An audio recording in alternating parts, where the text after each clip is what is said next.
माँ सिर्फ देना जानती हैं। मम्मी, आपका ये कुकिंग वाला शौक हमें बहुत महंगा पड़ रहा है।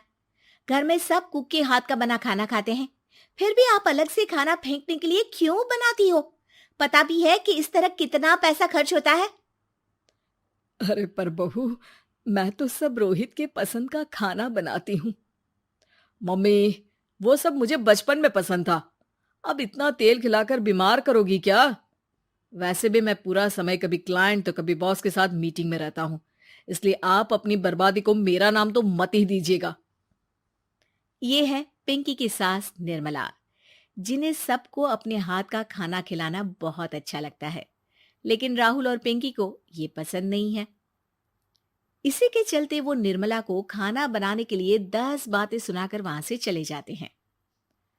मेरे मन में तो सिर्फ अपने बच्चों के लिए प्यार है, पर शायद अब उन्हें मेरी जरूरत नहीं है। मुझे गांव वापस चले जाना चाहिए। जहां एक तरफ निर्मला दोबारा गांव जाने के बारे में सोच रही होती है, वहीं उसका पोता परम अपनी दादी के शौक को प्रोफेशन में बदलने का आइडिया सोच रहा होता है। अगली सुबह निर्मला गांव वापस जाने के लिए कपड़े पैक कर ही रही होती है कि परम फोन लेकर दादी के पास पहुंचता है। दादी, आप कहीं नहीं जाओगी? अरे नहीं बेटा, मेरा गांव चले जाना ही ठीक रहेगा। इससे तुम्हारे मम्मी पापा की सारी दिक्कतें भी खत्म हो जाएगी। दादी, वो तो ना आपके आने से पहले कम थी और ना ही आपके जाने से खत्म होगी। उन्हें हमेशा पैसों की टेंशन में ही रहना है। मेरे पास आपको यहाँ रोकने का आइडिया है। आइडिया? मतलब, मैं कुछ समझी नहीं। इस पर परम अपनी दादी को YouTube खोलकर उसके बारे में सब कुछ बताता है, जिसे सुन दादी कंफ्यूज हो जाती है। अरे बच्चे, तूने इस बुढ़िया के बारे में इतना सोचा, वही बहुत बड़ी बात है। देख, मुझे ये सब समझ में नहीं आता। तू मुझे जाने दे बेटा। अरे दादी, इसमें कुछ मुश्किल नहीं है। मैं हूं ना हेल्प के लिए। आप बस खाना बनाओ, और पता है, YouTube की मदद से आप अपनी स्पेशल रेसिपी लोगों को सिखा भी सकती हो। अच्छा, ऐसा भी हो सकता है? मतलब, बस घर बैठे मैं दूसरे लोगों को सिखा दूंगी? सिर्फ कुछ लोगों को नहीं, पूरी दुनिया को सिखा सकती हो, और उसके लिए आपको सिखाने के पैसे भी मिलेंगे दादी।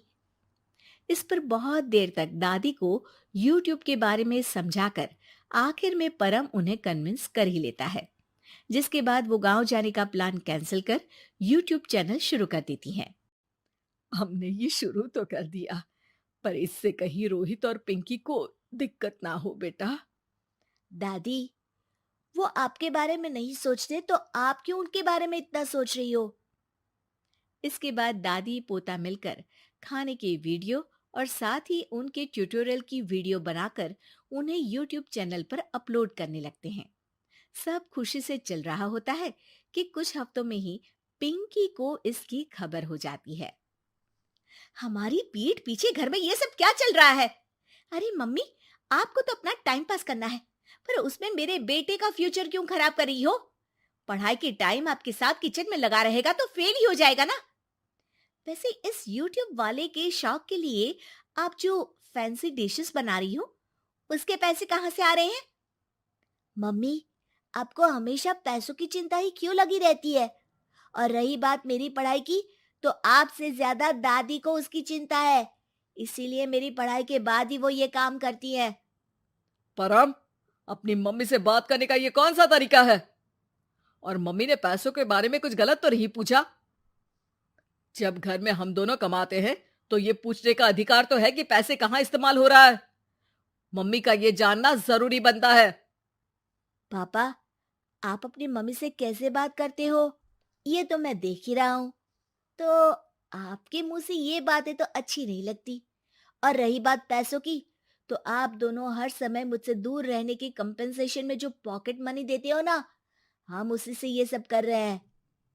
इस पर परम अपनी दादी को लेकर वहां से चला जाता है, जिसके बाद पिंकी और रोहित YouTube चैनल बंद करवाने की बहुत कोशिश करते हैं, लेकिन परम ऐसा होने नहीं देता। इसी तरह महीने बीत जाते हैं। पर चैनल का कुछ खास ग्रोथ ना देखकर निर्मला निराश हो जाती है। हम इतनी मेहनत करते हैं, फिर भी आज तक मैं तेरा 1 रुपया भी वापस नहीं कर पाई। अब तो रोहित ने तुझे पैसे देने भी बंद कर दिए और तेरी सारी सेविंग्स भी खत्म होने को आई है। बेटा, मुझे लगता है कि हमें ये सब बंद कर देना चाहिए। दादी, यूट्यूब चलने में मेहनत के साथ ढेर सारा सब्र भी लगता है। देखना, कुछ महीनों में सब सिर्फ आपको ही देखेंगे, और अगर फिर भी कुछ नहीं हुआ तो बंद कर देंगे। परम की बात से दादी मान जाती हैं और वो अपना काम जारी रखते हैं।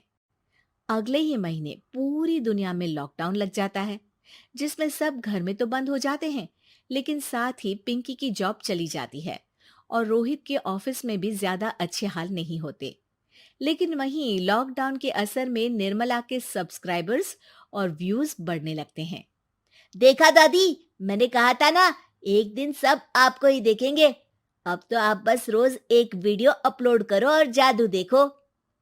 इसी के साथ लॉकडाउन के कुछ ही महीनों में निर्मला खाने वाली दादी के नाम से सारे सोशल मीडिया पर फेमस हो जाती है, जिस वजह से अब उन्हें यूट्यूब के पैसों के साथ पेड एडवर्टीजमेंट और पेड प्रमोशन भी मिलने लगते हैं। उन्हीं पैसों की मदद से निर्मला अब बेटे बहू की नौकरी ना होने पर घर का खर्चा भी चलाने लगती हैं, जिसे देख रोहित और पिंकी को भी अपनी गलती का एहसास होता है और वो सब मिलकर निर्मला को सपोर्ट करने लगते हैं।